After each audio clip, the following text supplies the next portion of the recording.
Hello everyone, welcome to my channel. In this video we are going to solve the question paper of 2023-24 for all the diploma polytechnic students, engineering mathematics 1 of West Bengal Polytechnic first semester. तो कुछ point मैं शुरू में बता देना चाहता हूँ कि डिप्लोमा स्टूडेंट्स, पॉलिटेक्निक स्टूडेंट्स जो कि फर्स्ट टाइम चैनल को विजिट कर रहे हैं, एक बार ज़रूर चैनल को देखना, गो थ्रू करना, एंड अगर अच्छा लगे तो एक सब्सक्राइब ज़रूर कर लेना। मैं ये इसलिए बता रहा हूँ क्योंकि ऑलमोस्ट लास्ट 7 to 8 ईयर्स मैं इंजीनियरिंग मैथमेटिक्स पढ़ा रहा हूँ, कॉलेजेस में पढ़ाते आ रहा हूँ एंड यूट्यूब में भी पढ़ा रहा हूँ। तो बहुत सारे फ्री लेक्चर्स अवेलेबल है from almost all the topics of engineering mathematics. And जो स्टूडेंट्स डिप्लोमा करने के बाद बीटेक करना चाहते हैं एज लैटरल स्टूडेंट्स, वो लोग अपने सीनियर से भी पूछ सकते हैं कि वेस्ट बंगाल के जितने भी इंजीनियरिंग कॉलेजेस हैं and outside West Bengal also जो स्टूडेंट्स हैं वो इस चैनल को फॉलो करते हैं इंजीनियरिंग मैथमेटिक्स को समझने के लिए, क्वेश्चन सॉल्व करने के लिए। Not only that, all the previous year question का भी सॉल्यूशंस यहीं पर मिल जाएगा in a very organised way. Lectures जो है बिल्कुल वन शॉट के फॉर्म में रेडी है। तो एक बार चैनल को ज़रूर चेकआउट करना, अच्छा लगे तो एक सब्सक्राइब एक बार ज़रूर कर लेना। अच्छा, और इस वीडियो को बिल्कुल एंड तक देखना है क्योंकि ऑलरेडी मैंने ये नॉट ओनली मैंने इसका सॉल्यूशन मैंने बना लिया है, ये इंट्रो मैं बाद में बना रहा हूँ ताकि मुझे क्लैरिटी रहे कि जो भी मैंने इस क्वेश्चन में सॉल्व करवा है उसका थोड़ा सा ओवरव्यू मैं शुरू में दे सकूँ। एंड नॉट ओनली दैट, 2023-24 सिर्फ नहीं, मैं ऑलरेडी 22, 23, 21, 20 और मतलब इसके पहले भी 3-4 साल का जो पेपर है तुम लोग का, मतलब West Bengal polytechnic first semester का इंजीनियरिंग मैथमेटिक्स 1 का ऑलरेडी मैं सॉल्व कर चुका हूं। तो ये सॉल्व करने का जो एक्सपीरियंस मुझे हुआ है, जो भी मुझे इंपॉर्टेंट पोर्शंस लग रहा था कि जहां जहां से ज़्यादा क्वेश्चंस आया है, जिस टाइप का ज़्यादा क्वेश्चंस आ रहा है, देखो एक चीज़ तो मैंने नोटिस किया है कि क्वेश्चंस जो है वो ऑलमोस्ट सेम टाइप का है। थोड़ा सा नंबर्स इधर उधर कर दिया है, थोड़ा सा टर्म्स का, थोड़ा सा कंडीशंस इधर उधर किया है, बाकी जो स्ट्रक्चर है क्वेश्चंस का, जो फॉर्मेट है वो बिल्कुल सेम है। हाँ, लेकिन एक चीज़ और भी मैंने नोटिस किया है कि क्वेश्चन पेपर का जो पैटर्न है वो हर साल चेंज हुआ है। 2023-24 का क्वेश्चन पेपर का जो फॉर्मेट है, ग्रुप ए में number of question, group B में नंबर ऑफ क्वेश्चन, या फिर 22-23 में जो क्वेश्चन पैटर्न है वो भी थोड़ा सा अलग है। तो ये सब चीज़ें थोड़ा बहुत हुआ है और इन्हीं के बारे में अगर डिटेल में और भी पता करना है और सभी बच्चों को बिल्कुल एंड तक देखना है क्योंकि एंड में सभी के लिए एक बहुत भयंकर बेहतरीन सरप्राइज है। तो ज़रूर एंड तक बने रहना और चेकआउट करना कि क्या सरप्राइज है सबके लिए।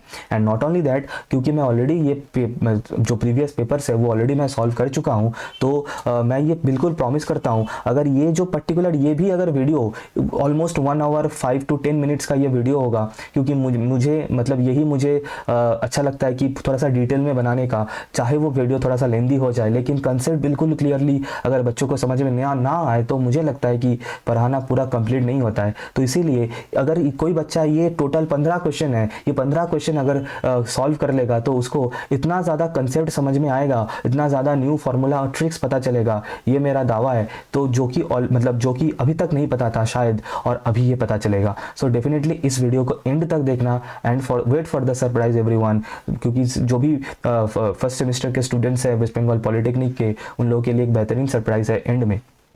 तो विदाउट वेस्टिंग टाइम जल्दी से स्टार्ट करते हैं। मैं इस वीडियो के सॉल्यूशन के दौरान मैं पूरा अपना एक्सपीरियंस शेयर करता हुआ चलूंगा of the last 5 year question papers and इस पर्टिकुलर पोर्शन को भी, ग्रुप ए को भी हम लोग बहुत डिटेल में सॉल्व करने वाले हैं। So let us come to the solution. तो ये जो पेपर है 23-24 में, इसमें जो ग्रुप ए का जो पोर्शन है इसमें टोटल 15 क्वेश्चंस था। आउट ऑफ टोटल 15 क्वेश्चंस हमें सिर्फ 10 क्वेश्चंस अटेम्प्ट करना है। We have to attempt any 10 questions out of 15 questions and हर एक क्वेश्चन कितना मार्क्स कैरी करता है? 2 मार्क्स। ठीक है, तो each question of 2 marks out of 15, total 10 questions we have to attempt. अच्छा, तो let us start with the first question. As you can see, question number 1 का 1। तो ये जो क्वेश्चन है डेफिनेटली तुम लोगों को देख के पता ही चल रहा होगा, मैं हट जाऊंगा बीच में से, कोई दिक्कत नहीं। तो देख के पता ही चल रहा होगा कि वेक्टर का क्वेश्चन है। तो क्वेश्चन थोड़ा सा एक बार पढ़ लेते हैं, देन मैं अपना ये जो शक्ल है ये लेके हट जाऊंगा सो दैट हम इसको अच्छे से सॉल्व कर सके। तो फर्स्ट जो क्वेश्चन है, क्या गिवन है इसमें कि दो वेक्टर गिवन है, A vector and B vector, दोनों का मॉड्यूलस वैल्यू गिवन है। ए वेक्टर का मॉड वैल्यू 1 गिवन है, बी वेक्टर का मॉड वैल्यू 2 गिवन है एंड नॉट ओनली दैट, ये दोनों वेक्टर का डॉट प्रोडक्ट का वैल्यू भी गिवन है, A dot B equals to √3। Then हमें बोला गया है कि we have to find the angle between A vector and B vector. तो मेरा तो सजेशन यही रहेगा कि वीडियो को पॉज करके पहले खुद से ट्राई करो, और जो अपना सॉल्यूशन आएगा वो तुम लोग अपने सॉल्यूशन, मेरा जो सॉल्यूशन आएगा उसके साथ एक बार वेरी ज़रूर कर लेना। आई होप सभी का सेम आएगा, क्योंकि क्वेश्चन मतलब ठीक ठाक मॉडरेट इजी एवरेज लेवल का है, तो आराम से सॉल्व कर पाओगे। एंड कोई भी क्वेश्चन में कोई भी प्रॉब्लम हो, दिक्कत लगे, हो सकता है मेरा भी कैलकुलेशन में कोई गलती हो सकता है, हो तो इंसानी गलती तो हो ही जाता है, तो उसमें भी ज़रूर कमेंट करके मुझे नोटिफाई ज़रूर करना। ओके, अच्छा, तो फर्स्ट जो क्वेश्चन है इसको अभी सॉल्व करते हैं। अच्छा, तो यहाँ पे डॉट प्रोडक्ट का क्वेश्चन है, और डॉट प्रोडक्ट से कुछ इंपॉर्टेंट पॉइंट्स जो हमें पता होना चाहिए। एंड फर्स्ट ऑफ ऑल कि दो वेक्टर का जो डॉट प्रोडक्ट है वो करने से हमें हमेशा एक स्केलर वैल्यू मिलता है, ये पहले हमें पता होना चाहिए। और सो दैट इज़ वाई यहाँ पे ये जो ए डॉट बी है, ए डॉट बी करने से देखो जो वैल्यू आया है that is √3 which is a scalar value.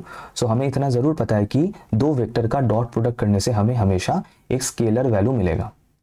And cross product करने से हमें वेक्टर मिलता है, मतलब अगर यहाँ पे हम लोग ए क्रॉस बी करते तो हमें जो मिलता that will be a vector, और जिसके बारे में हम लोग 2-3 क्वेश्चन बाद डिस्कस करेंगे, क्योंकि क्रॉस प्रोडक्ट से भी क्वेश्चन है इन दिस क्वेश्चन पेपर। अच्छा, नॉट ओनली दैट, और A dot B that is dot product का जो मेन फंडामेंटल फॉर्मूला है ये हमें यहाँ पे यूज करना है, that is A dot B का वैल्यू होता है ए बी कॉस थीटा, ये याद रखना। दूसरा और क्या कुछ पॉइंट है, दैट इज अगर ए डॉट बी मतलब दोनों वेक्टर का डॉट प्रोडक्ट अगर 0 हो रहा है तो यहाँ से एक पॉइंट जरूर ध्यान रखना, दैट इज तब उन दोनों वेक्टर के बीच में एंगल बनेगा 90 degree, and that will imply कि those vectors are perpendicular, those vectors are perpendicular, मतलब अगर डॉट प्रोडक्ट 0 हो गया तो उसका मतलब होगा the vectors are perpendicular to each other, दोनों के बीच में एंगल होगा 90 डिग्री। अच्छा, एंड नॉट ओनली दैट, ये जो यूनिट वेक्टर्स है आई कैप, जे कैप, के कैप एटसेट्रा, अगर दोनों सेम है मतलब आई कैप डॉट आई कैप या फिर जे कैप डॉट जे कैप, इनका वैल्यू होता है 1, और अगर दोनों अलग है, डिफरेंट है, मतलब for example I cap dot J cap या फिर जे कैप डॉट के कैप, तो उन लोगों का डॉट प्रोडक्ट होता है 0। ये कुछ इंपॉर्टेंट बेसिक प्रॉपर्टीज है जो हमें जरूर पता होना चाहिए फ्रॉम डॉट प्रोडक्ट। अगर और भी प्रॉपर्टीज को जानना है, उनको यूज करके क्वेश्चन सॉल्व करना है, तो एंड तक बने रहना and wait for the surprise, and उसी में सब कुछ मिलेगा। Okay, so now let us come to the solution of this particular video. तो we will just follow the first formula, ये जो पहला फॉर्मूला हम इसको फॉलो करेंगे, तो हम यहाँ पे लिख लेंगे कि a dot B is equals to A B cos theta, और विच इंप्लाइज दैट अब a डॉट बी का वैल्यू क्वेश्चन में मेंशन्ड है, सर इट इज √3, जो कि क्वेश्चन में गिवन है, तो मैंने लिख दिया। और सर ये जो a b लिखा हुआ है ना, this a b is nothing but, ये थोड़ा सा याद रखना, ये जो a एंड b है फॉर्मूला में, this is nothing but the modulus of the vector itself. a मतलब मॉड्यूलस ऑफ ए वेक्टर ही होता है, तो मतलब यहाँ पे ये जो a डॉट बी है इसके जगह पे आ जाएगा modulus of a that is 1 given in the question, into modulus of b जो कि 2 है, वो भी क्वेश्चन में गिवन है, equals to cos theta. Simply कुछ मैंने नहीं किया एक्स्ट्रा, जो वैल्यूज क्वेश्चन में गिवन है उनको मैंने लिखा है, और कुछ नहीं।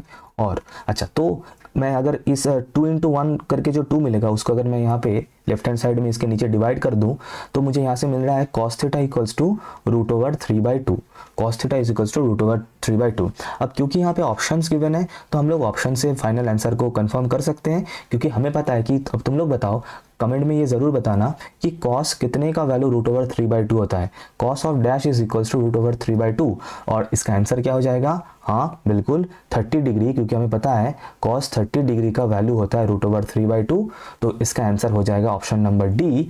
तो the angle between the vectors A and B is 30 degree. Simple question है, लेकिन मैंने थोड़ा सा डिटेल में बताया है, इसीलिए कुछ इस तरीके से हमने इसको सॉल्व किया। ठीक है, ओके, डन हो गया। तो देखो वेक्टर से क्वेश्चन आ रहा है, वेक्टर से क्वेश्चन आता भी है, ब्रॉड क्वेश्चंस भी वेक्टर से बहुत ज्यादा आता है, वेक्टर को बहुत अच्छे से करना है। नेक्स्ट क्वेश्चन में चलते हैं। अच्छा, बताना जरा ये कौन से चैप्टर का क्वेश्चन है, राइट बिल्कुल, तो ये क्वाड्रेटिक इक्वेशन चैप्टर का क्वेश्चन है। This is the question from quadratic equation, right. Okay, so question क्या है कि if one root of the equation this x² - 6x plus m equals to 0 be double of the other, then find the value of m। देखो बहुत प्यारा question है, and not only that, यही मैं बताना चाहता हूँ कि मैंने ऑलरेडी बहुत सारा क्वेश्चन, मतलब लास्ट 3, 4, 5 ईयर का क्वेश्चन ऑलरेडी मैं सॉल्व कर लिया है, तो वहाँ पे मुझे इस टाइप का क्वेश्चन बहुत ज़्यादा दिखा कि एक क्वाड्रेटिक इक्वेशन गिवन होगा, क्वाड्रेटिक इक्वेशन का जो मेन दो इंपॉर्टेंट प्रॉपर्टी है that is sum of the roots and product of the roots, इनको यूज करके बहुत ज़्यादा क्वेश्चन आ रहा है 1 मार्क के लिए, 2 मार्क्स के लिए एंड 5 मार्क्स के लिए भी। मतलब शॉर्ट एंड ब्रॉड दोनों टाइप का क्वेश्चन आ रहा है, बिल्कुल इस टाइप का, जहां पे हमें alpha plus beta and alpha into beta that is sum of the product, sum of the roots and product of the roots का जो फॉर्मूला है वो हमें यूज करना हो, राइट। ओके, तो यहाँ पे जो इंपॉर्टेंट प्रॉपर्टीज है वो मैंने यहाँ पे नोट डाउन कर दिया है। एक बार मैं अपना शक्ल लेके फिर से गायब हो जाता हूँ so that you can see the important properties. अच्छा, अगर ये पीडीएफ चाहिए, अगर ये पीडीएफ चाहिए तो ज़रूर कमेंट करना, ये जो सॉल्यूशन का ये जो पीडीएफ चाहिए ये ज़रूर कमेंट करना, तो मैं भी कमेंट में ही बताऊंगा कि ये पीडीएफ कैसे मिलेगा, कहाँ से मिलेगा, या एंड डिस्क्रिप्शन में भी मैं उसका मेंशन कर दूंगा कि ये पीडीएफ कहाँ से मिलेगा। लेकिन उसके लिए डेफिनेटली कमेंट करना है कि ये पीडीएफ चाहिए कि नहीं। अगर मुझे दिखेगा कि एटलीस्ट 10 बच्चों को ये लग रहा है कि ये मतलब चाहिए होगा ये पीडीएफ, तो मैं ज़रूर ये पीडीएफ प्रोवाइड करवा दूंगा, और वो भी फ्री, एब्सोल्युटली फ्री, एक भी बिना पैसा दिए। अच्छा, तो प्रॉपर्टीज क्या है फॉर क्वाड्रेटिक इक्वेशन। ये जो क्वाड्रेटिक इक्वेशन है, जो जनरल फॉर्म में मैंने यहाँ पे लिखा है a x square plus b x plus c equals to 0, हमें पता है ये जनरल फॉर्म होता है, और मैंने कंसिडर किया कि alpha and beta are the roots of this equation. तो हमें बस इतना पता होना चाहिए कि सम ऑफ द रूट्स क्या होता है, अल्फा प्लस बीटा क्या होता है, minus b by a, minus b by a, ठीक है। और प्रोडक्ट ऑफ द रूट्स क्या होता है, c by a, product of the roots होता है सी बाई ए। बस ये दोनों ये दोनों ही प्रॉपर्टी और या फिर फॉर्मूला है जो हमें मैक्सिमम क्वेश्चन सॉल्व करवा देगा फ्रॉम क्वाड्रेटिक इक्वेशन। अच्छा, और एक्स्ट्रा एक और प्रॉपर्टी मैंने यहाँ पे लिख दिया है कि अगर उल्टा हो तो, दैट इज अगर क्वेश्चन में दोनों रूट्स गिवन हुआ तो और हमें इक्वेशन बनाना हो तो उसका फॉर्मेट क्या होता है, एक्स स्क्वायर माइनस ब्रैकेट के अंदर alpha plus beta into X plus alpha into beta equals to 0। ये होता है इक्वेशन बनाना from the given roots. And दूसरा लास्ट में जो है दैट इज श्रीधर आचार्य, हमें पता है कि एक्स का वैल्यू निकालने के लिए जो फॉर्मूला होता है वो मैंने यहाँ पे नोट डाउन कर दिया, that is minus B plus minus root over B square minus 4ac by 2a।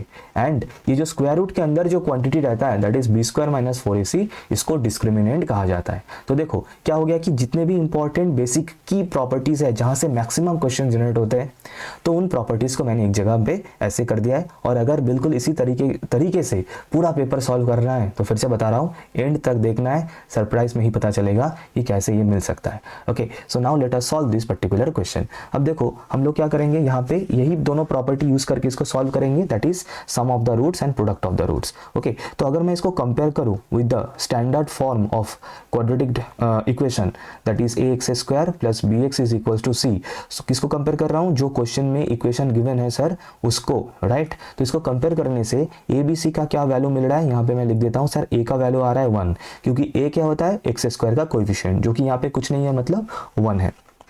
Next B क्या होता है सर, एक्स का कोएफिशिएंट, तो एक्स का क्या कोएफिशिएंट क्या है। और एक चीज़ यहाँ पे बहुत अच्छे से याद रखना और ध्यान रखना कि कोएफिशिएंट्स हमेशा विद साइन होता है, तो वहाँ पे एक्स के सामने -6 है एज कोएफिशिएंट, तो हम लोग बी का वैल्यू भी -6 ही लिखेंगे, इस चीज़ को ज़रूर नोट डाउन करना।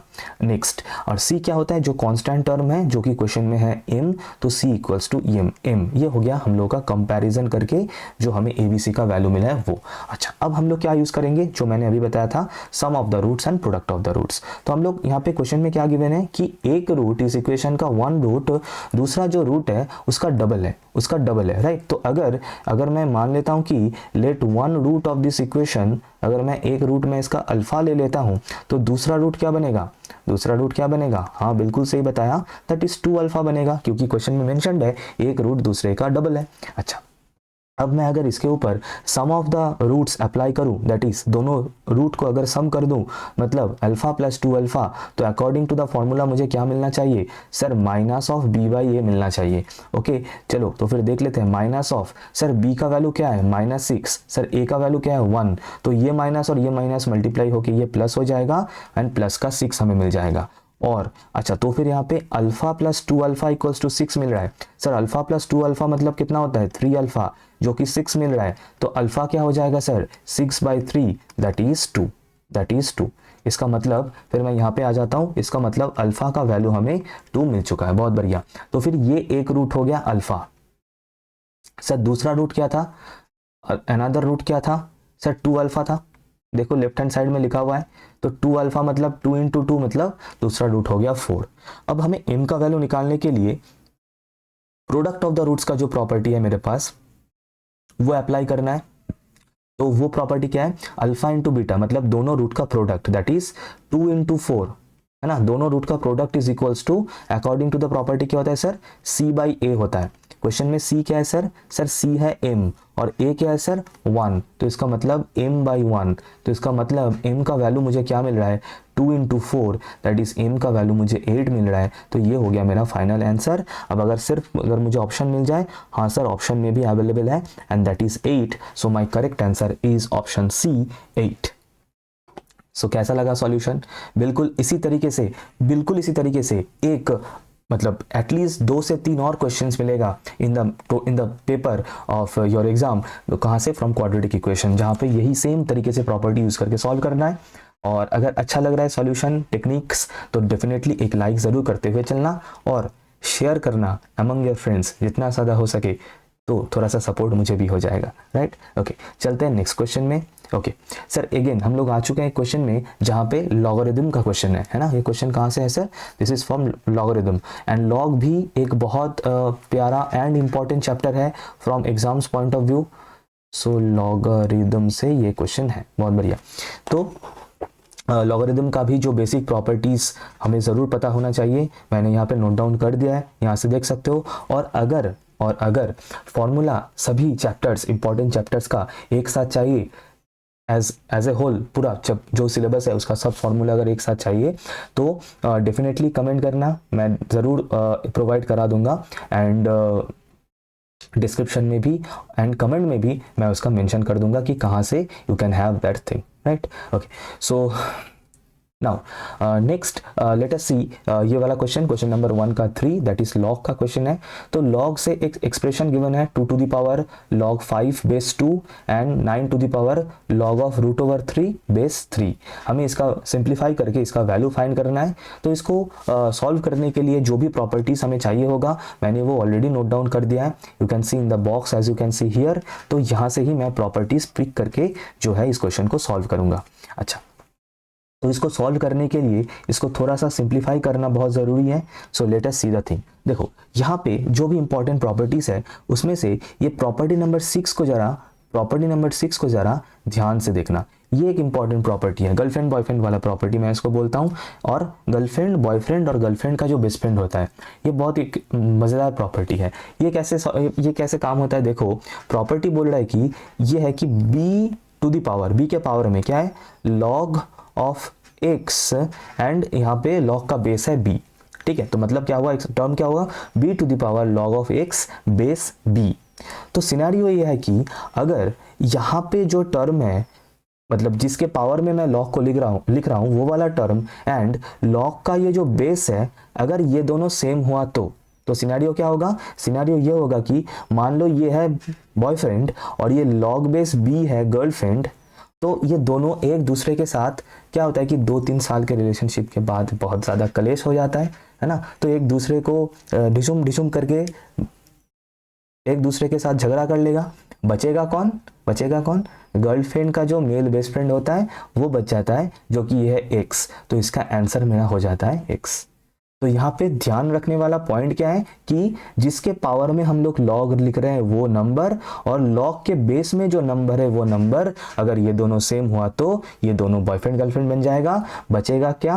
ये यहाँ पे जो नंबर लिखा हुआ रहेगा दैट इज गर्लफ्रेंड का मेल बेस्ट फ्रेंड, वो बच जाएगा एज योर आंसर। तो इस टर्म को अगर मैं सिंप्लीफाई करना चाहूँ तो फर्स्ट टर्म तो ऑलरेडी सिंप्लीफाई होके मुझे 5 मिल रहा है। और बिल्कुल इसी तरीके से अगर सभी चैप्टर से क्वेश्चन सॉल्व करना है तो बिल्कुल एंड तक रुकना है, मैं बताऊंगा कि कहाँ से कैसे ये हो सकता है पॉसिबल। आ जाता है नेक्स्ट क्वेश्चन के ऊपर और नेक्स्ट टर्म के ऊपर, जो कि है 9 to the power log of root over 3 base 3। अब तुम लोग बोलोगे सर यहाँ पे ये प्रॉपर्टी मैं यूज़ नहीं कर पा रहा हूँ, और रीज़न ये है कि यहाँ पे जिस टर्म के पावर में log है वो है 9, लेकिन log का जो बेस है वहाँ पे 3। लेकिन कुछ थोड़ा सा सिंप्लीफाई करके इसको मैं थोड़ा सा ये बॉयफ्रेंड गर्लफ्रेंड वाला प्रॉपर्टी इसके ऊपर मैं अप्लाई कर सकता हूँ। तो लेट अस सी। अच्छा, मैं इस टर्म को अलग से यहाँ पे एक बार लिख लेता हूँ, जो कि है कुछ इस तरीके से। अच्छा, तुम लोग बताओ कि सर इस 9 को मैं 3 टू द पावर 3 नहीं लिख सकता हूँ?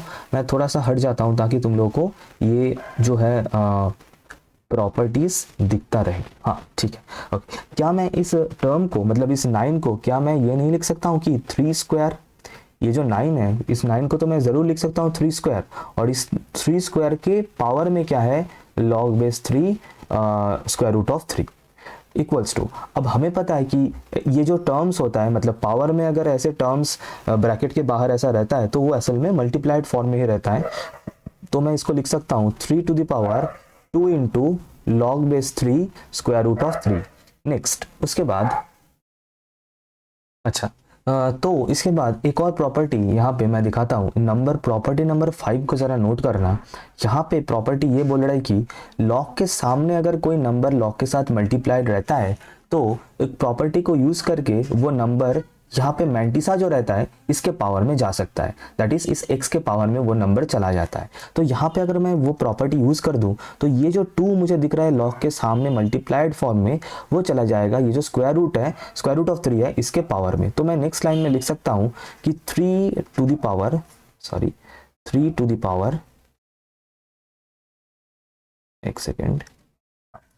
The power log base 3 square root of 3 का होल स्क्वायर इक्वल्स टू, अब बताओ 3 to the power log base 3 square root of 3 का होल स्क्वायर, मतलब ये स्क्वायर रूट और ये स्क्वायर एक दूसरे को खा लेगा, खत्म कर देगा, तो बचेगा क्या, सिर्फ 3। अच्छा, और हमें ये भी पता है कि अगर क्या यहाँ पे कौन सा प्रॉपर्टी यूज होगा, मैं यहाँ पे दिखा देता हूँ कि मान लो अगर प्रॉपर्टी नंबर, अच्छा शायद यहाँ पे मेंशन्ड मुझे दिख नहीं रहा है फिलहाल, ठीक है कोई दिक्कत नहीं, मैं बता देता हूँ कि ये प्रॉपर्टी है, मतलब ये बिल्कुल इजी बेसिक सा प्रॉपर्टी है, मतलब लॉग का ये जो मैंटिसा है, मतलब ये वाला, एंड लॉग का ये जो बेस है, अगर ये दोनों सेम हो जाता है तो इसका वैल्यू हो जाता है 1। ये बिल्कुल बेसिक सा सिंपल प्रॉपर्टी है। तो मुझे दिख नहीं रहा है यहाँ पे, शायद अगर दिख जाए तो बता देना, कोई दिक्कत नहीं। तो यहाँ पे भी ये सेम प्रॉपर्टी यहाँ पे एप्लीकेबल होगा। तो ये जो टर्म है 3 के पावर में, ये जो टर्म है इसका वैल्यू हो जाएगा 1, क्योंकि इसका बेस और मैंटिसा दोनों सेम है। सो यहाँ पे 3 टू द पावर 1 मुझे मिल रहा है, जो कि बेसिकली 3 है। तो इसका मतलब ये जो टर्म जो हमें सिंप्लीफाई करने के लिए दिया गया था वो बन रहा है 5 + 3। सो सम करके जिसका आंसर हो जाएगा 8। तो option number C will be the correct answer. Option number C will be the correct answer, 5 + 3 8। That's it. फिर से बता रहा हूँ, एक बार लाइक ज़रूर करना अगर जो है कंसेप्ट्स क्लियर हो रहा है एंड सॉल्यूशन का टेक्निक समझ में आ रहा है तो। अच्छा, तो नेक्स्ट क्वेश्चन में हम लोग आ चुके हैं 1 का 4। वीडियो थोड़ा सा लेंदी हो सकता है, लॉजिक मतलब रीज़न बहुत सिंपल है, क्योंकि मैं थोड़ा सा डिटेल में चीज़ों को बताते हुए जा रहा हूँ इसीलिए। अच्छा, तो उसके बाद ये जो क्वेश्चन है from complex number as you can see, और कॉम्प्लेक्स नंबर से इस ओमेगा से रिलेटेड क्वेश्चंस मानोगे नहीं इतना ज़्यादा आता है। ओमेगा एंड आई रिलेटेड जो मैंने अभी पेपर सॉल्व किया है उन सभी पेपर्स में for 1 mark 2 marks and broad question 3 4 5 marks के लिए भी, तो बहुत अच्छे से हमें आई एंड ओमेगा का जितना भी प्रॉपर्टीज़ है वो बिल्कुल दिमाग में एकदम प्रॉपरली याद होना चाहिए, क्लियर हो जाना चाहिए। तो ये जो यहाँ पे क्वेश्चन है कॉम्प्लेक्स नंबर का क्वेश्चन है फर्स्ट ऑफ ऑल। सेकेंडली यहाँ पे एक टर्म गिवन है जिसको हमें सिंप्लीफाई करके हमें इसका वैल्यू बताना है, और इसको सिंप्लीफाई करने के लिए ओमेगा का जो प्रॉपर्टीज़ है वो हमें बहुत अच्छे से पता होना चाहिए। तो ओमेगा रिलेटेड जितने भी प्रॉपर्टीज़ चाहिए उनको मैंने नोट डाउन कर दिया है, और मेरा ये मनहूस शक्ल जो बीच में आ रहा है मैं उसको थोड़ा सा गायब कर देता हूँ। ओके, सो नाउ देखो यहाँ पे जो टर्म हमें सिंप्लीफाई करना है वो कुछ इस तरीके से डिफाइंड है क्वेश्चन में, omega square into 1 + i omega into i omega -1। अब ओमेगा क्या है ये मैं थोड़ा सा बता देता हूँ कि मान लो ये जो इक्वेशन है x³ = 1, इस x³ = 1 जो कि एक क्यूबिक इक्वेशन है, इसको अगर हम लोग सॉल्व करें तो हमें इसका 3 वैल्यूज़ मिलना चाहिए, और ये 3 वैल्यूज़ क्या है, 1 ओमेगा एंड ओमेगा स्क्वायर। तो बेसिकली ओमेगा को क्या बोला जाता है, ओमेगा को बोला जाता है cube root of unity, cube root of unity, cube root of unity. और ये क्यों बोला जाता है क्यूब रूट ऑफ यूनिटी, इसीलिए बोला जाता है क्योंकि 1 का क्यूब रूट करके हमें ये ओमेगा मिलता है, and that is why we call this as cube root of unity. अच्छा, ओमेगा का जो वैल्यू डिफाइन होता है, और अगर तुम लोग को पता करना है कि ये ओमेगा का आंसर मतलब ये वैल्यू कैसे मिल रहा है, तो वही एंड तक वेट करना है, सरप्राइज का वेट करना है, वहीं पे पता चलेगा कि ओमेगा का ये जो वैल्यूज हमें दिख रहा है, मतलब ओमेगा एंड ओमेगा स्क्वायर का ये वैल्यूज जो दिख रहा है -1 + √3i/2, तो ये कैसे मिल रहा है पता करने के लिए just wait for the surprise. Next, तो ओमेगा का वैल्यू ये जनरली हमें ये मिलता है -1 + √3i/2 एंड -1 - √3i/2 ये होता है ओमेगा स्क्वायर का वैल्यू। अच्छा, एंड ओमेगा से जो मेन दो प्रॉपर्टी हमें पता होना चाहिए, दैट इज एक तो ये हो गया omega cube is equals to 1, दूसरा ये हो गया 1 plus omega square is equals to 0। बस इतना काफ़ी है, ठीक है। तो हमें यहाँ पे इस क्वेश्चन को सॉल्व करने के लिए हम लोग जो करेंगे, मैं इसको अब डायरेक्टली सॉल्यूशन के ऊपर आ जाता हूँ। सो let us see the solution. तो फर्स्ट जो हम लोग करेंगे, फर्स्ट स्टेप जो हम करेंगे, बाहर ये जो ओमेगा स्क्वायर है इसको मैं कुछ छेड़खानी नहीं कर रहा हूँ, यहाँ पे सिर्फ मैं इन दोनों टर्म्स को मल्टीप्लाई कर रहा हूँ, मतलब इसके साथ इसका जो सिंपल मल्टीप्लिकेशन होगा वो मैं कर रहा हूं। तो देखो मल्टीप्लिकेशन कैसे होगा सर, 1 इंटू आई ओमेगा, तो 1 इंटू आई ओमेगा मतलब फर्स्ट टर्म तो आई ओमेगा होगा, देन 1 इंटू -1, तो इसका मतलब यहाँ पे -1 मिलेगा, then i omega into i omega, i omega into i omega मतलब आई स्क्वायर ओमेगा स्क्वायर मिलेगा, and last term i omega into -1 that means minus i omega मिलेगा। तो फिलहाल ये है आफ्टर मल्टीप्लिकेशन जो टर्म्स हमें मिलेगा वो मैंने यहाँ पे लिख दिया है। नेक्स्ट इसके बाद आगे बढ़ते हैं। अच्छा, इस आई के बारे में तो तुम लोगों को पता ज़रूर होना चाहिए, तो अगर नहीं भी है तो मैं बता देता हूँ, और अगर डिटेल में पता करना है तो बिल्कुल वेट करना है एंड तक, जहाँ पे और भी डिटेल में इसके बारे में पता चलेगा। तो आई बेसिकली आयोटा ये जो वर्ड है इसी से आता है, एंड आई का वैल्यू जो डिफाइन होता है that is square root of -1, ये डिफाइन होता है आई। तो ऑब्वियसली आई स्क्वायर क्या हो जाएगा, माइनस रूट ओवर ऑफ -1 का होल स्क्वायर, मतलब आई स्क्वायर का वैल्यू होता है -1। तो अगर मैं यहाँ पे थोड़ा सा ध्यान से देखूँ तो ये आई ओमेगा और ये आई ओमेगा कैंसिल आउट हो रहा है, प्लस एंड माइनस है इसीलिए, और यहाँ पे ये -1 रह रहा है, एंड ये जो आई स्क्वायर ओमेगा स्क्वायर है इसके जगह पे मैं लिख सकता हूँ माइनस ओमेगा स्क्वायर। और सर मैं ये कैसे लिख दिया, क्योंकि आई स्क्वायर का वैल्यू -1 होता है। ओके, अच्छा, अब -1 माइनस ओमेगा स्क्वायर के जगह पे मैं क्या लिख सकता हूँ, by using this property mentioned here. मैं यहाँ पे एक बार वो मैं लिख देता हूँ, क्योंकि हमें पता है 1 प्लस ओमेगा स्क्वायर 0 होता है। तो तुम लोग ही बताओ कि अगर मैं इस ओमेगा को सिर्फ लेफ्ट हैंड साइड में रखूँ और ये 1 एंड ओमेगा स्क्वायर को मैं राइट हैंड साइड में सेंड कर दूं, तो क्या मुझे ये टर्म नहीं मिलेगा? हाँ सर, क्यों नहीं मिलेगा, जरूर मिलेगा। और इसका मतलब -1 माइनस ओमेगा स्क्वायर के जगह पे मैं लिख सकता हूँ ओमेगा, तो यहाँ से मुझे मिल जाएगा ओमेगा स्क्वायर जो पहले से ही बाहर था इंटू ओमेगा। अब ओमेगा स्क्वायर इंटू ओमेगा होता है ओमेगा क्यूब, और ये तो बच्चों को ये सभी को पता है कि ओमेगा क्यूब का वैल्यू क्या होता है सर, ओमेगा क्यूब का वैल्यू होता है 1। इसका मतलब जो टर्म क्वेश्चन में गिवन है उसको सिंप्लीफाई करके हमें ऑप्शन ए 1 मिल रहा है, and that is the final answer. कैसा लगा जरूर बताना, अच्छा लगे तो लाइक करते हुए चलना। लाइक्स हमेशा इवन नंबर नहीं ऑड नंबर में होना चाहिए, इवन नंबर में मत करना। चलो चलते हैं नेक्स्ट क्वेश्चन में। ओके, क्वेश्चन नंबर 1 का 5। देखो मैंने बताया था ना, मैंने शुरू में बताया था डॉट प्रोडक्ट का क्वेश्चन है, एज वेल एज कुछ देर बाद हमें क्रॉस प्रोडक्ट का भी क्वेश्चन मिलेगा। And here we are from vector algebra and from cross product we have a question. Cross product से क्वेश्चन है, हालांकि ये बिल्कुल बेसिक क्वेश्चन है, लेकिन फिर भी क्योंकि ये वेक्टर अलजेब्रा का क्वेश्चन है एंड क्रॉस प्रोडक्ट का क्वेश्चन है, तो मैंने यहाँ पे क्रॉस प्रोडक्ट से जो भी इंपॉर्टेंट प्रॉपर्टीज है वो मैंने यहाँ पे नोट डाउन कर दिया है। जैसे कि दो वेक्टर का cross product that is A cross B का जो डेफिनेशन बनता है that is a into B into sine theta into N cap. Sir ये एन कैप क्या होता है, a एंड b जिस भी प्लेन में हो, मान लो इस प्लेन के ऊपर a vector and b vector है, क्या मुझे पता नहीं है दिख रहा है, हाँ, तो एन कैप बनता है इस ये प्लेन से परपेंडिकुलर डायरेक्शन में एन कैप बनता है। So that is the unit normal vector of the on the plane on which A and B vector are situated. अच्छा, और दूसरा क्या होता है प्रॉपर्टी कि ए कैप, देखो वो एन कैप क्यों जरूरी है ये मैं बता देता हूँ, क्योंकि मैंने ये बताया क्रॉस प्रोडक्ट करने से, डॉट प्रोडक्ट करने से हमें स्केलर मिलता है, क्रॉस प्रोडक्ट करने से हमें हमेशा वेक्टर मिलना चाहिए। अब ये जो ए बी साइन थीटा तक का ये जो पार्ट है ये एक सिर्फ एक वैल्यू है, एक मैग्नीट्यूड है, तो ये जो वेक्टर नहीं हुआ तो इसको वेक्टर में कन्वर्ट करने के लिए ये डायरेक्शन देना बहुत ज़रूरी है। एंड ये एन कैप जैसे ही मल्टीप्लाई हो रहा है ऑटोमेटिकली ये राइट हैंड साइड एक वेक्टर में कन्वर्ट हो रहा है। नेक्स्ट सेकेंड प्रॉपर्टी जो है that is A cross B is equals to minus of B cross ए।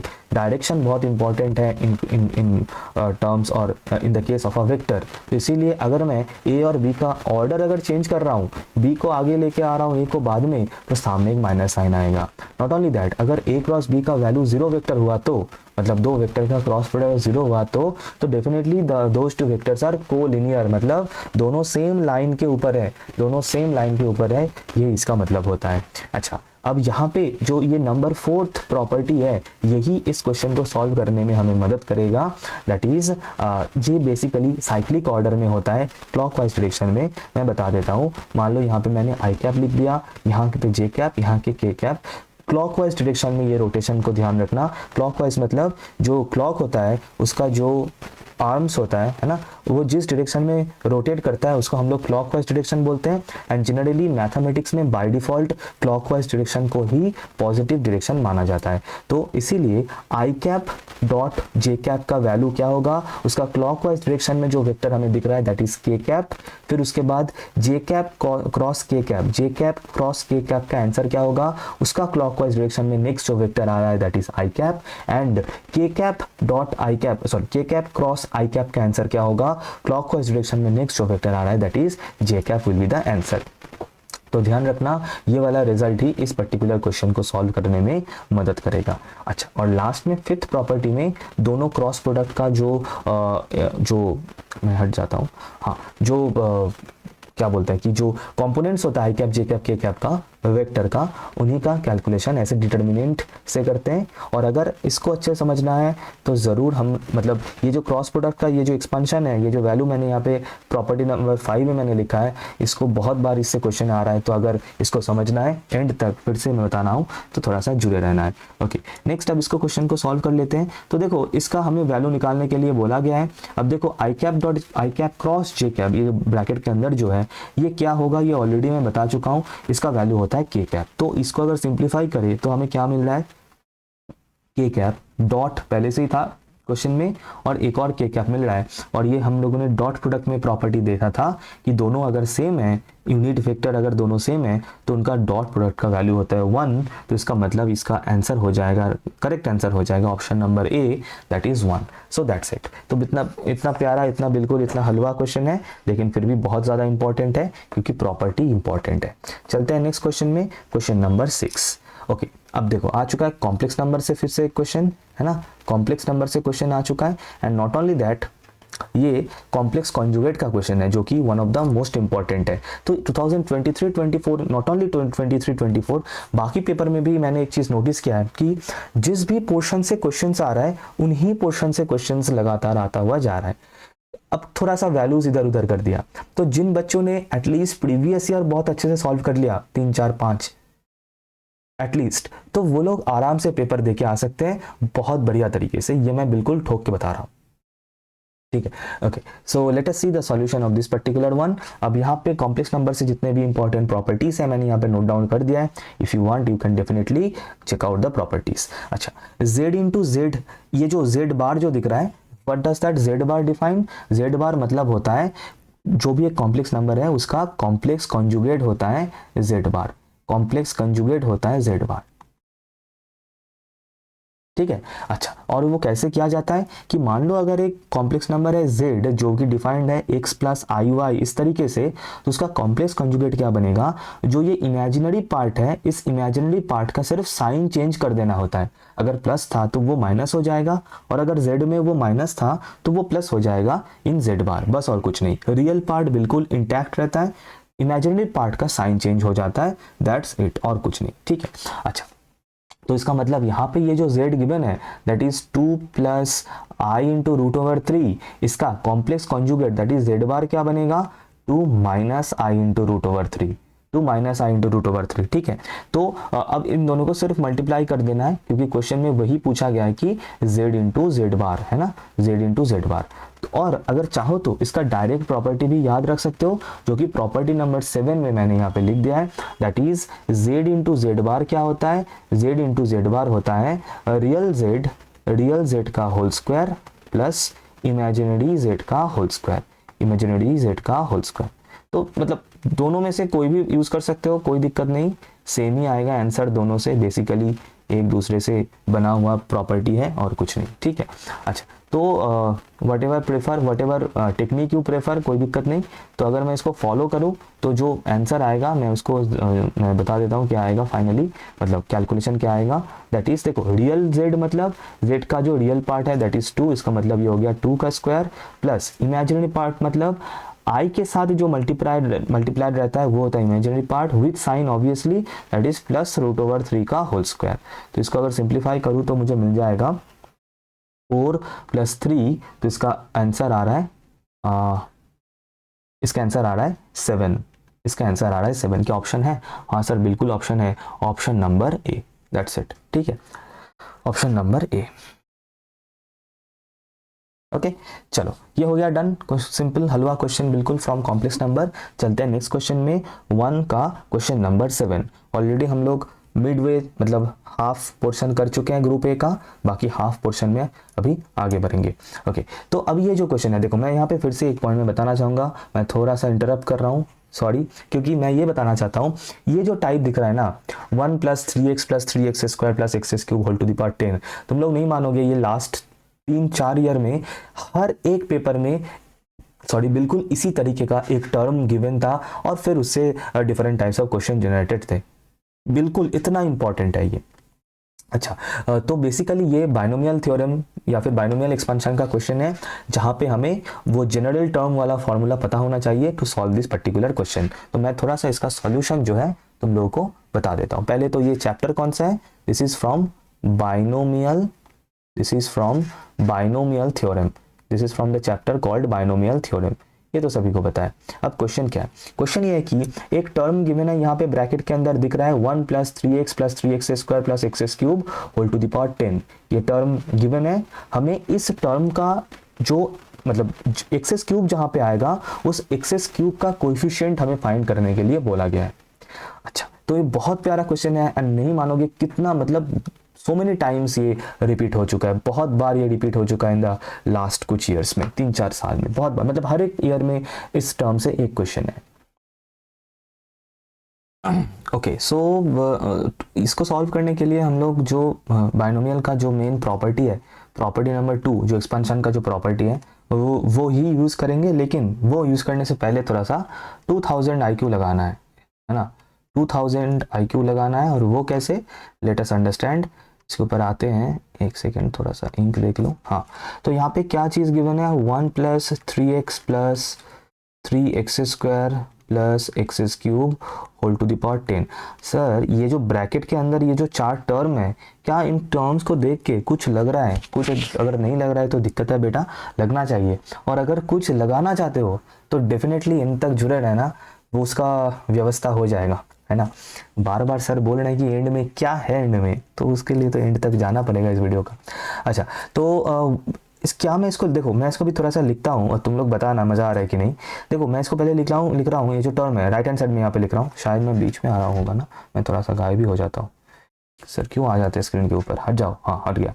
तो 1 का क्यूब मतलब 1 ही होता है, प्लस 3 × 1 × x प्लस 3 × 1² × x, ठीक है, 3 × 1 × x² प्लस x³ सर ये जो फॉर्म आपने लिखा है इसको अगर मैं सिंप्लीफाई करूंगा तो मुझे यही मिलेगा जो ब्रैकेट के अंदर है, उसमें कोई प्रॉब्लम नहीं है ना। देखो 1 + 3x + 3x² + x³ भी आ रहा है, लेकिन ये लिखने का जो रीज़न था, जो कारण था मेन, वो मैं यहाँ पे बताना चाहूँगा।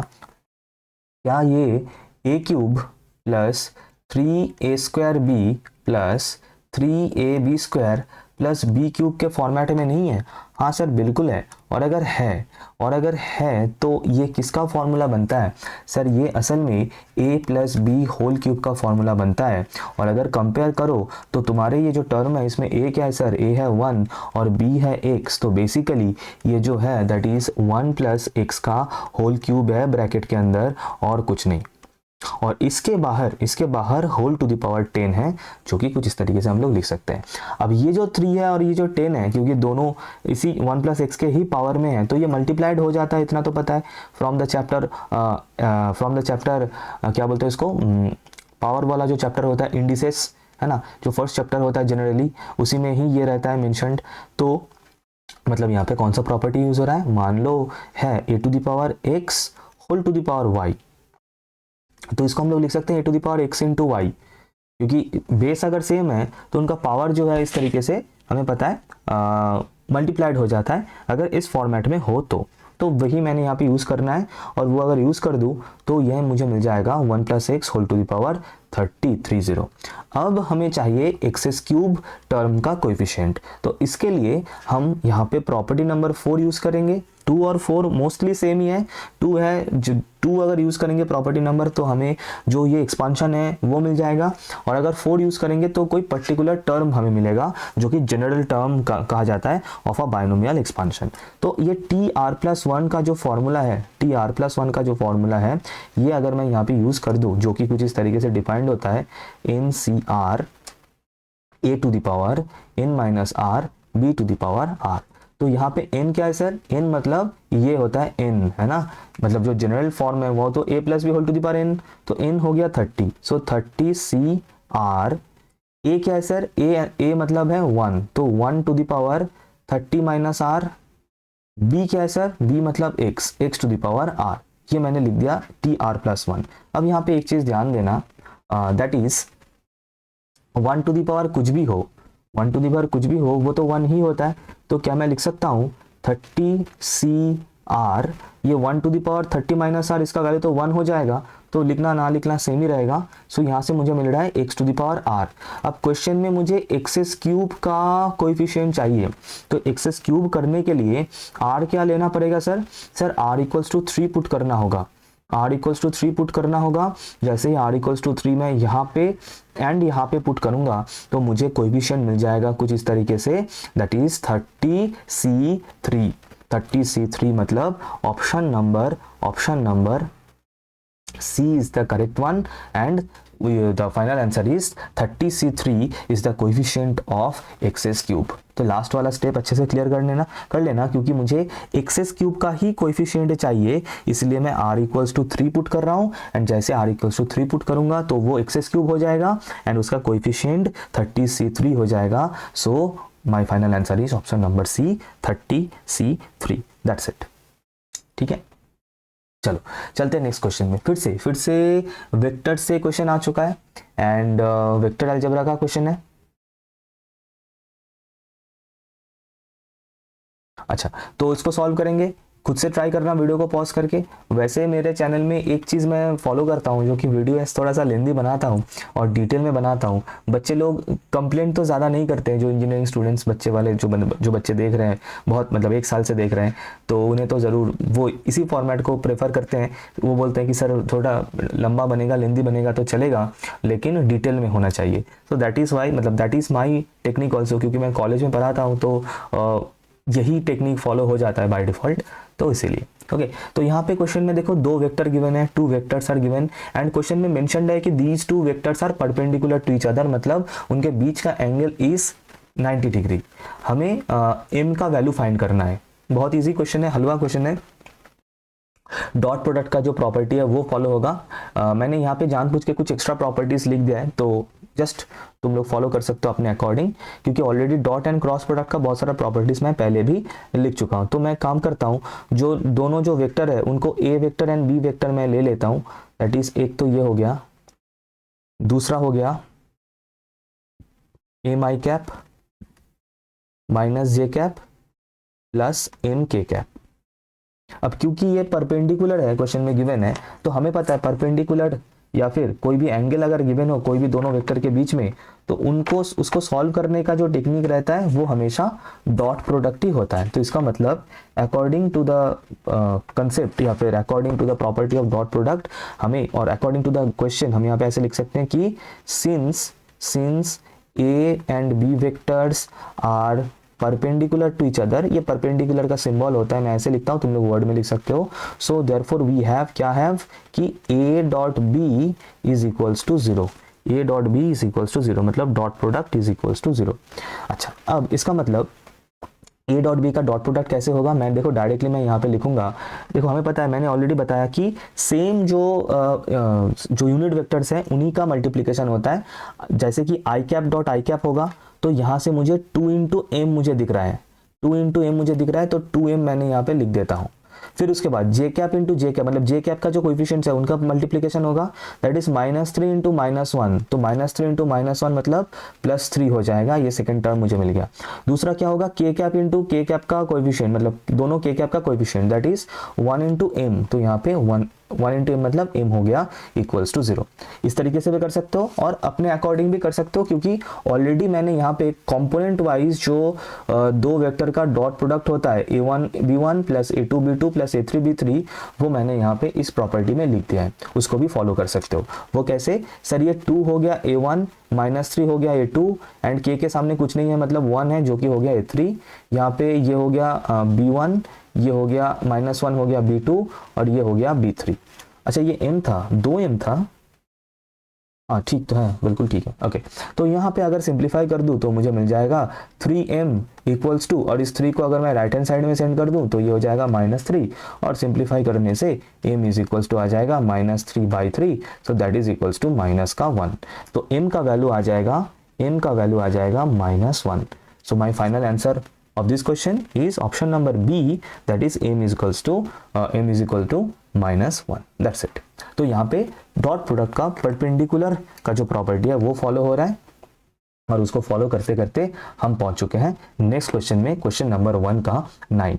बहुत प्यारा क्वेश्चन है। अब ट्रिगो स्टार्ट हो रहा है। ट्रिगो का एक बहुत बढ़िया वेटेज रहता है in the main question paper and in broad questions ज़्यादातर बहुत ज़्यादा वेटेज रहता है।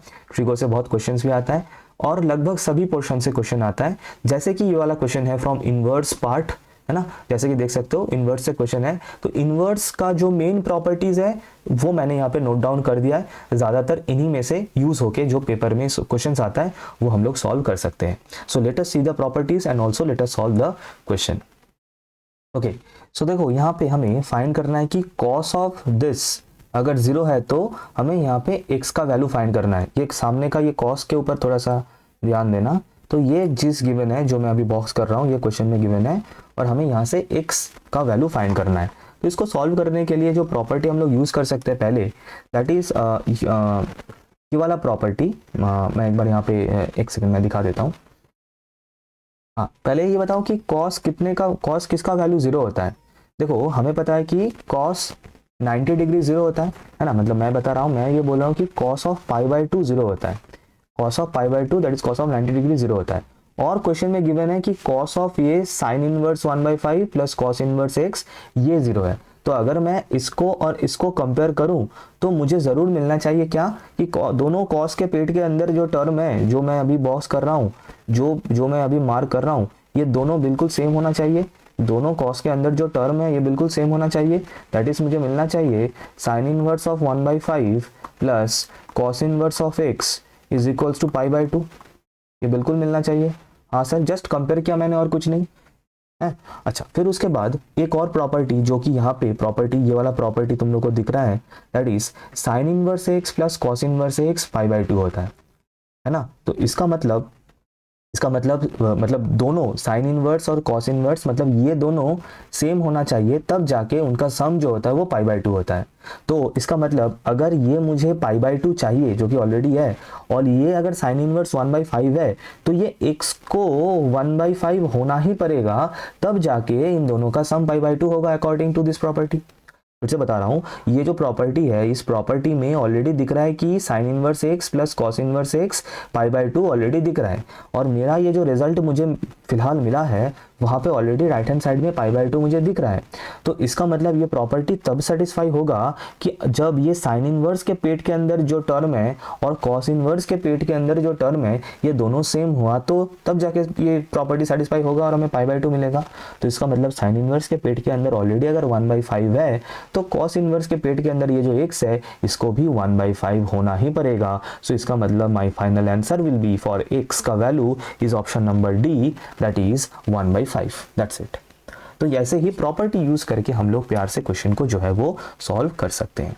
नेक्स्ट चलते हैं, एक और ट्रिगोनोमेट्री का क्वेश्चन है, that is cos 3x is equal to sine 2x, और हमें यहाँ पे x का वैल्यू फाइंड करना है। हालांकि मैंने यहाँ पे बहुत सारा प्रॉपर्टीज नोट डाउन कर दिया है एंड सभी प्रॉपर्टीज ये जो है ये मल्टीपल एंगल जो चैप्टर होता है उसका प्रॉपर्टी है, लेकिन ये जो पर्टिकुलर क्वेश्चन है ये मैं इन प्रॉपर्टीज को यूज नहीं करूंगा। हालांकि मैं यहाँ पे जो हम लोग का जो ट्रिगोनोमेट्री का जो फर्स्ट चैप्टर होता है वो सप्लीमेंट्री कॉम्प्लीमेंट्री एंगल का जो चैप्टर होता है, मैं उसको यूज करके इसको बहुत ईजिली सॉल्व करवा दूंगा। अगर कोई बच्चा चाहता है तो डेफिनेटली इनमें से कोई प्रॉपर्टी यूज करके सॉल्व कर सकता है, और कैसे करना है इन प्रॉपर्टीज का यूज अगर डिटेल में जानना है तो एंड तक देखना जरूर है, राइट। ओके, तो देखो जो यहाँ पे चीज़ गिवन है मैं इसी से ही स्टार्ट कर रहा हूँ, that is cos 3x is equals to sine 2x given है। अच्छा तुम लोग बताओ, क्या इस साइन 2x को मैं नहीं लिख सकता हूँ? सर क्या नहीं लिख सकते हैं? क्या इस साइन 2x को मैं नहीं लिख सकता हूँ कि cos of π/2 minus 2x? Sir ये आपने कैसे लिख दिया? क्योंकि हमें पता है ये जो फर्स्ट चैप्टर होता है ट्रिगोनोमेट्री का, वहाँ पे उसी से ही हमें पता है कि साइन और कॉस में ये इंटरचेंज रहता है, मतलब इन केस ऑफ π/2 के रिस्पेक्ट में, और इसके लिए वो वाला चीज़ फॉलो होता है कि ये बिल्कुल याद होना चाहिए, जो टोटल 4 क्वाड्रेंट्स है, इन क्वाड्रेंट्स में ये साइन कन्वेंशन फॉलो होता है, ऑल साइन टैन कॉस। हाँ बिल्कुल उसी वाला ऑल साइन टैन कॉस, ये वाला प्रॉपर्टी या फिर ये वाला कंसेप्ट को यूज़ करके मैं ये क्वेश्चन सॉल्व करवा रहा हूँ। देखो तो देखो ये जो है π/2 माइनस 2x मतलब π/2 से कम, तो डेफिनेटली ये फर्स्ट क्वाड्रेंट में ही ये रहेगा, ये वाला एंगल। दूसरा क्योंकि यहाँ पे π/2 के साथ कुछ नहीं है, मतलब 1 मल्टीप्लाइड है, दैट इज π/2 का ऑड मल्टीपल है, तो इसका मतलब cos जो है वो साइन में कन्वर्ट हो जाएगा। मैं ज़रा बैक कैलकुलेशन तुम लोगों को समझा रहा हूँ कि कैसे cos π/2 माइनस 2x को मैं sin 2x लिख सकता हूँ, जो मैंने लॉजिक बताया उसी लॉजिक से, तो ये बेसिकली प्लस साइन 2x ही बनेगा। अच्छा अब इससे फ़ायदा क्या हुआ? इससे फ़ायदा ये हुआ कि फिलहाल मुझे मिल चुका है, मैं फिर से दोबारा इस चीज़ को लिख रहा हूँ, that is cos 3x is equals to cos of π/2 minus 2x, ये मुझे मिल चुका है। और दोनों साइड में cos है, तो डेफिनेटली cos के पेट के अंदर दो एंगल है दोनों साइड में, उसे सेम होना चाहिए। अच्छा यहाँ पे एक चीज़ मैं बताना चाहूँगा, बहुत बच्चे ऐसे cos को कैंसिल आउट कर देते हैं, ये क्राइम है, ये मिस्टेक नहीं, ये क्राइम है। कभी भी ऐसे मैथमेटिकल ऑपरेटर्स को कैंसिल नहीं करना होता है, इनको हम लोग मन ही मन दोनों साइड से गायब कर सकते हैं तो ठीक है, कोई दिक्कत नहीं, क्योंकि आइडेंटिटीज होता है, ऑपरेटर्स होता है, इसको ऐसे कभी कैंसिल, ऐसे पेन थ्रू करके कभी कैंसिल मत करना, ठीक है। तो ये क्या किया फिर, इसका मतलब cos के पेट के अंदर दोनों एंगल है दोनों साइड में, उनको इक्वेट कर दिया। अच्छा अब इस 2x को मैं लेफ्ट हैंड साइड में लेके जाता हूँ, तो मुझे मिल जाएगा 3x plus 2x is equals to π/2। अच्छा that is 5x is equals to π/2, तो x बन जाएगा, x क्या बन जाएगा, π/10 है ना। ये 5 जब राइट हैंड साइड में 2 के साथ नीचे मल्टीप्लाइड होगा तो ये बन जाएगा π/10, तो x इक्वल्स टू π/10। तो इसका आंसर क्या हो जाएगा फिर, what will be the answer? अच्छा तो पाई रेडियन से डिग्री में कन्वर्ट करने का टेक्निक क्या रहता है, that is this π/10 into 180 degree by pi, है ना, ये होता है पाई रेडियन से डिग्री में कन्वर्ट करने का टेक्निक। तो पाई पाई कैंसिल आउट होगा, 10 और 180 कैंसिल आउट होके हमें मिल जाएगा 18 डिग्री, तो इसका मतलब x का वैल्यू आ जाएगा option number B, that is 18 degree is the correct answer. तो देखो कितना यूनिक तरीके से इजीली हम लोगों ने इस क्वेश्चन को सॉल्व कर दिया, and this is the answer. अच्छा लग रहा है, कंसेप्ट क्लियर हो रहा है? तो फिर से बता रहा हूँ, एक लाइक जरूर करना, ठीक। अब देखो एक नया चैप्टर से, एक नया पोर्शन से क्वेश्चन है, and this is from, as you can see this is from function, this is from function वाला चैप्टर, और फंक्शन से ही क्वेश्चन है।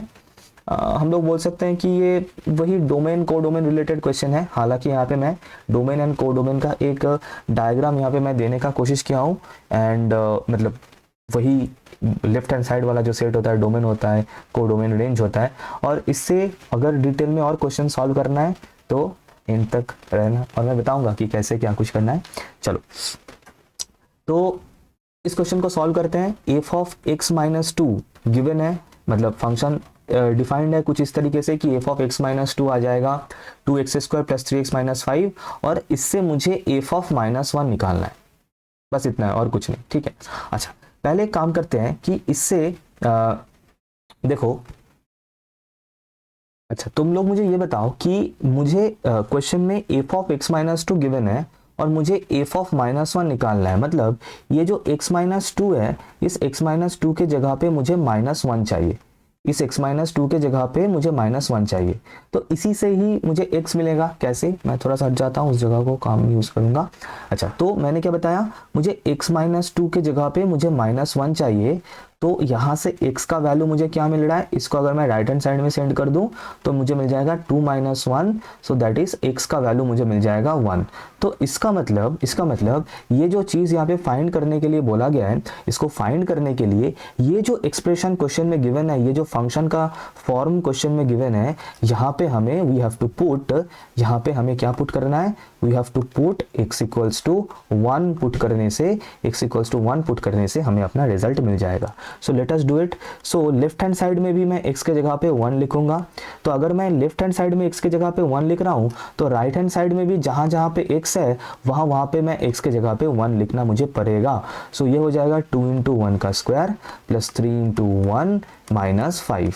तो देखो क्या बन रहा है, this is becoming f of -1 as expected as wanted equals to, और ये क्या बन रहा है 1 स्क्वायर मतलब तो ये 1 ही होगा, तो 2 × 1 नहीं तो 2 होगा, प्लस 3 - 5। तो फॉर्चुनेटली और अनफॉर्चुनेटली ये 0 हो रहा है जो कि मेरे ऑप्शन में अवेलेबल है, and option number A is the correct answer, that is f of -1 we are getting as 0। जरा बताना कैसा लगा टेक्निक, अगर अच्छा लगे समझ में आए एक लाइक ज़रूर करना, बार बार बता रहा हूँ। एंड हम लोग मीनवाइल चलते हैं नेक्स्ट क्वेश्चन में, जो फिर से एक डोमेन का क्वेश्चन है, फंक्शन का क्वेश्चन है, बहुत प्यारा क्वेश्चन है, एंड इसमें जो इंपॉर्टेंट पॉइंट्स है वो मैं यहाँ पे तुम लोगों के लिए नोट डाउन कर दिया हूँ। अच्छा, तो यहाँ पे मैं बताना चाहूँगा, ये जो तुम्हें दिख रहा है राइट हैंड साइड में, यह यहाँ पे मैंने क्या किया है, मैंने यहाँ पे बताया कि अगर जो क्वेश्चन में फंक्शन गिवन है, अगर डोमेन फाइंड करना है और फंक्शन का टाइप अगर पॉलिनोमियल है तो आंसर होगा डोमेन का R, that is entire real number line, -∞ to +∞। Second, अगर फंक्शन का फॉर्मेट स्क्वायर रूट में है, x टू द पावर मतलब स्क्वायर रूट ऑफ x इस फॉर्मेट में है और स्क्वायर रूट ऑफ समथिंग के फॉर्मेट में है, तो स्क्वायर रूट के अंदर जो भी टर्म रहेगा, फॉर एग्जांपल यहाँ पे जो x है, हमें स्टार्ट करना है डोमेन का कैलकुलेशन, हमें स्टार्ट करना है उसको ग्रेटर देन 0 लेके हमें स्टार्ट करना है, अगर स्क्वायर रूट है ऐसा, ठीक है। और अगर स्क्वायर रूट ऊपर है, डिनोमिनेटर में नहीं, नीचे नहीं, फ्रैक्शन के नीचे नहीं, न्यूमरेटर में है, ऊपर में है, तो ये काम करना है। नेक्स्ट, अगर fx एक एक्सपोनेंशियल के फॉर्मेट में है तो हमें ध्यान रखना एक्सपोनेंशियल फंक्शन का डोमेन होता है एंटायर रियल नंबर लाइन, मतलब -∞ to +∞। Next, second, third, fourth point, अगर फंक्शन एक लॉगरिदमिक फंक्शन हुआ जैसे कि log x दिख रहा है क्वेश्चन के सामने यहाँ पे, तो अगर उसका डोमेन होता है, ध्यान रखना, x greater than equals to 0। Fifth type, अगर फंक्शन एक रैशनल फंक्शन हुआ, मतलब फ्रैक्शनल फॉर्म में फंक्शन अगर डिफाइंड हुआ तो समथिंग बाय समथिंग, तो एक चीज ध्यान रखना, डोमेन कैलकुलेट करने के लिए जो इनिशियल जो स्टार्टिंग का स्टेप होता है उसमें हमें ये यूज करना होता है कि जो डिनोमिनेटर हो फंक्शन का that should not be equal to 0। Obviously कि अगर ये नीचे का टर्म अगर 0 हो गया तो समथिंग बाय 0 वो अनडिफाइंड हो जाएगा, तो our first step should be the denominator not equals to 0 से ही स्टार्ट करना है। डोमेन फाइंड करना कब, अगर फंक्शन एक फ्रैक्शनल फॉर्मेट में गिवन हो, कुछ समथिंग बाय समथिंग इस फॉर्म में। Last but not the least, अगर फंक्शन समथिंग बाय समथिंग के फॉर्मेट में, मतलब फ्रैक्शनल फॉर्मेट में गिवन हो और डिनोमिनेटर में अगर स्क्वायर रूट हो, तो मतलब ये जो गिवन क्वेश्चन है मैं इसके बारे में बात कर रहा हूं, तो हमें क्या करना है, तो हमें स्टार्ट करना है डोमेन फाइंड करने के लिए जो हम लोग का स्टेप बनेगा, जहां से हमें स्टार्ट करना है, that is denominator greater than 0 से स्टार्ट करना है। देखो यहाँ पे ग्रेटर देन इक्वल्स टू 0 क्यों नहीं होगा, पहले समझ लो कि ग्रेटर देन 0 क्यों होगा, क्योंकि हमें स्क्वायर रूट के अंदर पॉजिटिव क्वांटिटी ही चाहिए, स्क्वायर रूट के अंदर नेगेटिव क्वांटिटी मतलब वो कॉम्प्लेक्स नंबर हो जाएगा, लेकिन हमें केवल सिर्फ और सिर्फ रियल नंबर डोमेन ही चाहिए, हमें कोई कॉम्प्लेक्स नंबर नहीं चाहिए। तो that is why square root के अंदर पॉजिटिव मतलब ग्रेटर देन 0 होना पड़ेगा, वो तो क्लियर है इस पॉइंट से। दूसरा, स्क्वायर रूट के अंदर हम लोग इक्वल्स टू 0 भी अफोर्ड नहीं कर सकते हैं, क्यों, क्योंकि अगर नीचे डिनोमिनेटर अगर इक्वल्स टू 0 हो जाएगा तो 1/0 मतलब वो अनडिफाइंड हो जाएगा, उसका कोई मीनिंग नहीं बनेगा। तो इसका मतलब इक्वल्स टू 0 भी नहीं हो सकता, लेस देन 0 भी नहीं हो सकता, तो बचा क्या, सिर्फ और सिर्फ एक ही ऑप्शन बचा, इससे हमें स्टार्ट करना है, that is whatever is written in the denominator. ये मेरा बिल्कुल टंग ट्विस्टर है और स्पेलिंग ट्विस्टर भी, डिनोमिनेटर ग्रेटर देन 0 लेके चलना है, राइट। तो आ जाओ फिर इसको सॉल्व करते हैं, जगह को थोड़ा सा क्लीन कर लेता हूँ and let us solve this. Okay, so जैसा मैंने बताया था, डोमेन फाइंड करने के लिए जो फर्स्ट स्टेप होता है ऐसे फंक्शन के लिए, दैट इज जो डिनोमिनेटर में लिखा हो स्क्वायर रूट के साथ भी लिख सकते हो, स्क्वायर रूट के बिना भी लिखोगे तो भी चलेगा। That is strictly greater than zero, कोई ग्रेटर देन इक्वल्स टू नहीं, स्ट्रिक्टली ग्रेटर देन जीरो से हमें स्टार्ट करना है। अब देखो हमें इतना तो जरूर पता है कि अगर दोनों टर्म का, जैसे मान लो दो टर्म है a इंटू बी, अगर इसका प्रोडक्ट, दोनों का प्रोडक्ट मतलब मल्टीप्लीकेशन प्रोडक्ट अगर ग्रेटर देन जीरो है तो इससे हमें दो रिजल्ट्स पता होना चाहिए। एक कि ये तुम लोग बताना कि दोनों ही पॉजिटिव होना चाहिए, दोनों ही पॉजिटिव होना पड़ेगा, दैट इज दोनों ही ग्रेटर देन जीरो होना पड़ेगा, या फिर दोनों ही नेगेटिव होना पड़ेगा, तब जाके दो टर्म का जो प्रोडक्ट है वो ग्रेटर देन जीरो बनेगा। फॉर एग्जांपल मान लो दो पॉजिटिव नंबर, मान लो 2 and 5, तो इनको अगर मैं प्रोडक्ट करूंगा, मल्टीप्लाई करूंगा तो 10 मिलेगा जो कि ग्रेटर देन जीरो है, या फिर -2 and -5, इनको अगर मैं प्रोडक्ट करूंगा तब जाके इसका जो है +10 बनेगा जो कि ग्रेटर देन जीरो है।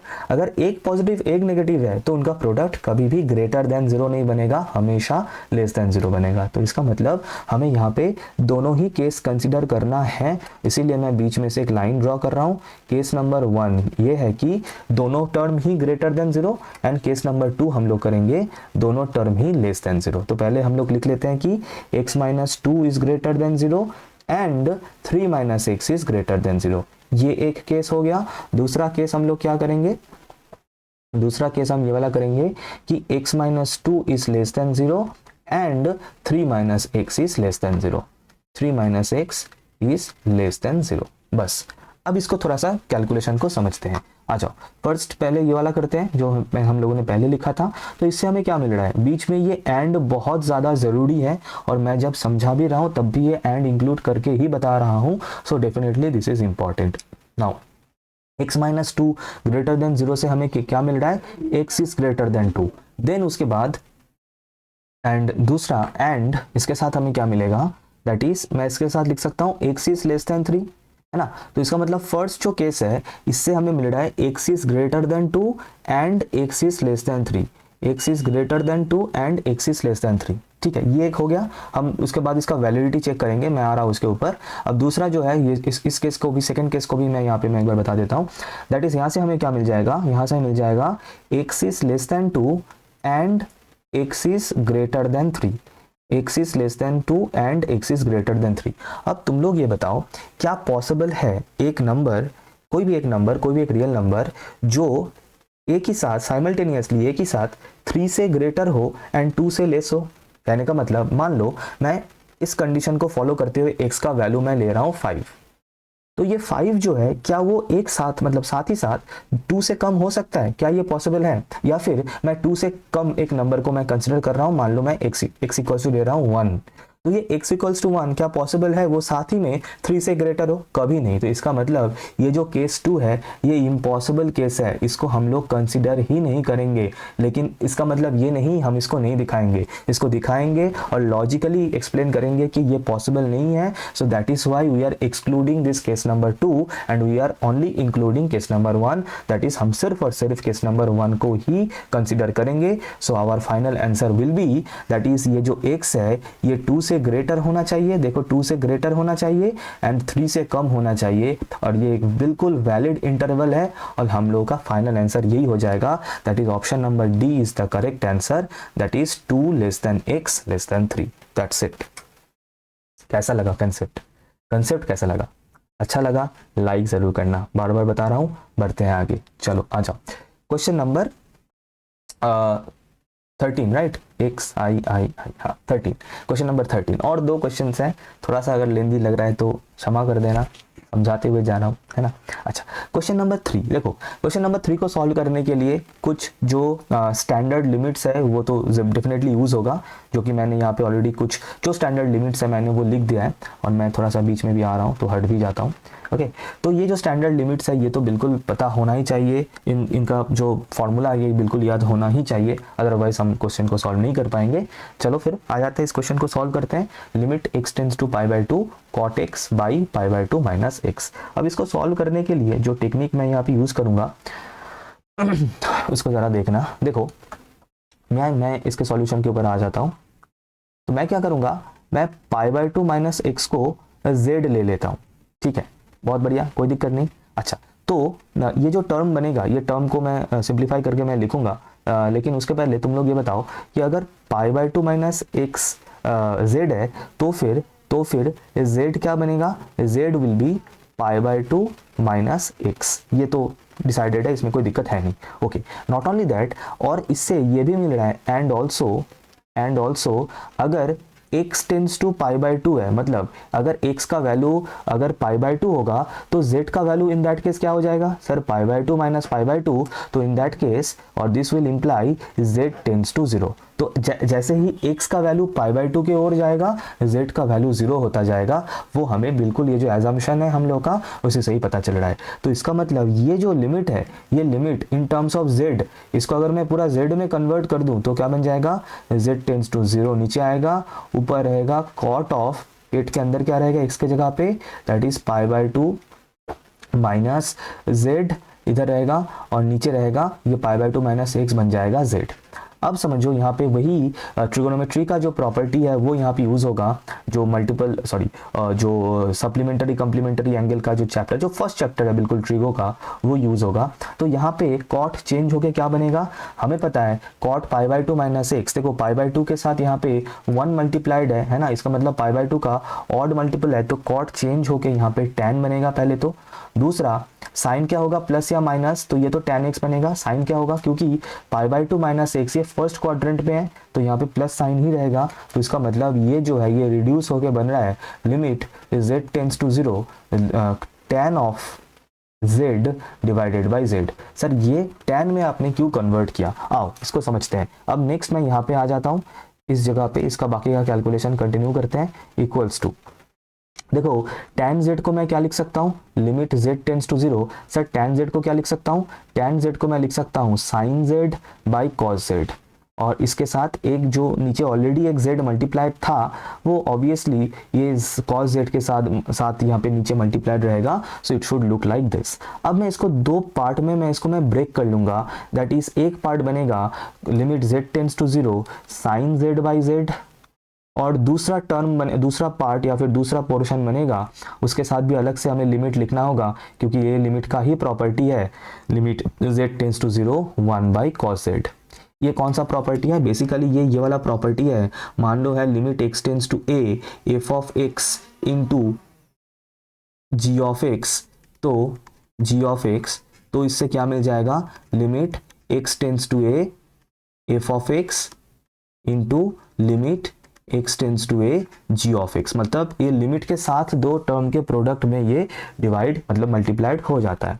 तो अब यहाँ से हमें फाइनल आंसर जो है वो मिल जाएगा, क्योंकि ये जो फर्स्ट टर्म है जो कि ब्रैकेट के अंदर है, ये फर्स्ट टर्म जो है ये ब्रैकेट के अंदर जो है इसका स्टैंडर्ड लिमिट होता है 1, प्रॉपर्टी नंबर 3, ये वाला प्रॉपर्टी नंबर 3। एंड दूसरा यहाँ पे अगर ये जो सेकेंड टर्म है यहाँ पे z के जगह पे अगर मैं 0 पुट कर दूं तो ये cos 0 जो है ये 1 बन जाएगा, so that this term will become 1 into 1, so my final answer will be 1 only. So option number C is the correct answer, that is my final answer is 1।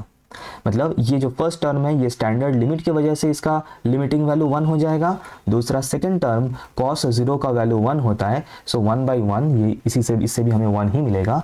So 1 into 1 is equals to 1।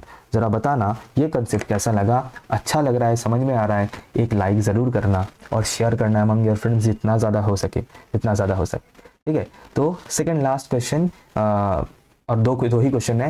यह है question number 14 and logarithm, फिर से log का question है, सिर्फ log का ही नहीं, rather ये डेरिवेटिव का क्वेश्चन है। तो इसीलिए यहाँ पे साइड में जो फॉर्मूला जो प्रॉपर्टी तुम लोग को दिख रहा है तो बिल्कुल फ्रेश लॉगरिदम का प्रॉपर्टी डेरिवेटिव का डिफरेंशिएशन का प्रॉपर्टी है, डेरिवेटिव का प्रॉपर्टी है जो हम लोग इस क्वेश्चन में यूज करने वाले हैं। ये जो क्वेश्चन है यहाँ पे डेरिवेटिव से ज़्यादा यूज़ होगा सही में लॉग का प्रॉपर्टी। वो कैसे, अच्छा पहले तो यहाँ पे बता दो, यहाँ पे log x होगा, ये x थोड़ा सा छूट गया था एनीवेज। तो यहाँ पे देखो वही बॉयफ्रेंड गर्लफ्रेंड वाला प्रॉपर्टी, दैट इज log के बेस में भी e है और यहाँ पे भी e है। तो पहले तो ये log की प्रॉपर्टी की वजह से ये x जो है ये सामने आ जाएगा, so this will become x into log of e base e, ये बनेगा ये टर्म प्लस। अच्छा यहाँ पे वही बॉयफ्रेंड गर्लफ्रेंड वाला, क्यों यहाँ पे भी लॉग के बेस में कुछ नहीं है, मतलब e है, मैं मान के चल रहा हूँ। तो मतलब क्या बताया था कि अगर e टू द पावर, मतलब ये वाला जो टर्म है कुछ इस तरीके से है तो अगर यहाँ पे ये टर्म ई है और इस लॉग का बेस भी वही सेम नंबर है, अगर ये दोनों जो सर्किल है ये दोनों अगर सेम हुआ तो this and this cancel out each other, एक दूसरे को खत्म कर देगा, बॉयफ्रेंड गर्लफ्रेंड, बचेगा क्या, गर्लफ्रेंड का male best friend that is x. तो यहाँ पर भी बचेगा क्या, एक्स। अच्छा, एंड नॉट ओनली दैट, ये भी ऑलरेडी मैं बता चुका हूँ कि अगर लॉग का मैंटिसा और बेस अगर दोनों सेम है तो इसका भी वैल्यू 1 होता है, तो बेसिकली ये x इंटू 1 प्लस एक्स मतलब ये 2x बन जाएगा। अब इसका डेरिवेटिव करना है, तो अगर fx 2x है तो f डैश x क्या होगा, ये तो बच्चों सभी को पता है, दैट इज 2x का डेरिवेटिव ddx ऑफ 2x। इतना तो सभी को पता है कि पहले तो अगर कोई कांस्टेंट मल्टीप्लाइड है वो कांस्टेंट आ जाता है डेरिवेटिव के बाहर, तो इस 2 को पहले बाहर लेके आ जाओ और ddx ऑफ x बचेगा। अब ये तो मतलब ये तो स्टैंडर्ड रिजल्ट है, x का डेरिवेटिव 1 होता है, ये तो सभी को पता है। अदरवाइज इसको अगर 2 इंटू 1 मतलब फाइनल आंसर 2 हो जाएगा। अदरवाइज इसको अगर और डिटेल में समझना है, मतलब कहाँ से हो रहा है, तो उसके लिए ये जो प्रॉपर्टी नंबर 1 है डेरिवेटिव का, इसको फॉलो कर सकते हो। वो कैसे, यहाँ पे है देखो ddx of x to the power 1 करना है मुझे, क्योंकि मुझे x ddx ऑफ x का वैल्यू चाहिए। तो अकॉर्डिंग टू द प्रॉपर्टी ये हो जाएगा 1 into X to the power 1 minus 1, X to the power 1 minus 1 मतलब X to the power 0, anything to the power 0 का वैल्यू 1 होता है, तो यहीं से हमें पता चल रहा है ये तो 1 होगा। सो इसका मतलब my final answer will be option number C, that is 2। That's it everyone, ठीक है। ओके, सो चलते हैं to the very last question of the entire question of group A, question number 1 का 15, ठीक है। कहाँ से क्वेश्चन है, मैक्सिमा मिनिमा का क्वेश्चन है। एक फंक्शन गिवन है, as you can see the function is defined as 3 minus x into x minus 1, and हमें फाइंड करना है कि x का कौन सा वैल्यू के वजह से इसका हमें मैक्सिमम वैल्यू मिलेगा, मतलब इस फंक्शन मैक्सिमाइज्ड होगा, दिस फंक्शन विल मैक्सिमाइज्ड, ऐसा x का कौन से वैल्यू के लिए होगा, that value of x we have to find. तो मैक्सिमा मिनिमा का क्वेश्चन है, सॉल्व करने के लिए जो बेसिक स्टेप्स हमें फॉलो करना होता है 1 बाई 1, वो यहाँ पे मैंने ऑलरेडी लिख दिया 1 2 3 करके। ये PDF अगर चाहिए तो कमेंट ज़रूर करना है और मैं डेफिनेटली प्रोवाइड करवा दूंगा एब्सोल्युटली फ्री। ये एंटायर PDF मुझे ज़रूर एक बार बताना कमेंट सेक्शन में। ओके, तो पहले जो फंक्शन गिवन है उसको मैं fx करके लिख लेता हूँ, that is fx is equals to 3 minus x into x minus 1।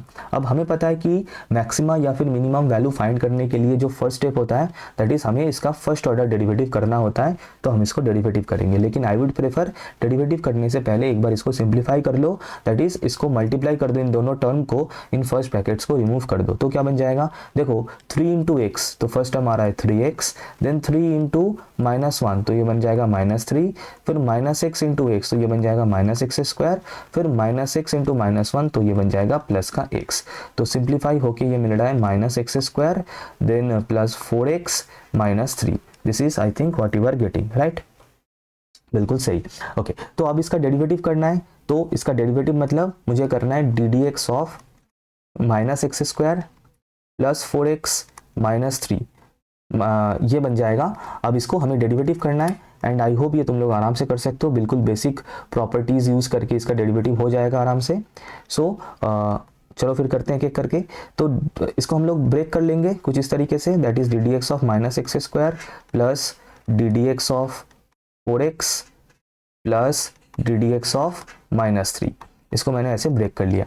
अब एक एक करके समझते हैं। ये माइनस साइन जो है ये पहले ही डेरिवेटिव के बाहर आ जाएगा, तो minus of ddx of x square. देखो मैं बहुत इजीली और मतलब बहुत डिटेल में, बिल्कुल बेसिक लेवल में मैं इसको समझा रहा हूँ। ये कांस्टेंट जो है डेरिवेटिव के बाहर आ जाएगा, सो ddx of x, and constant का डेरिवेटिव 0 होता है, ये बिल्कुल सभी को पता होना चाहिए। और मैंने ये यहाँ पर भी लिख भी दिया है, प्रॉपर्टी नंबर 5 को देख लेना एक बार, डेरिवेटिव ऑफ कांस्टेंट इज 0, तो ये तो हो जाएगा 0।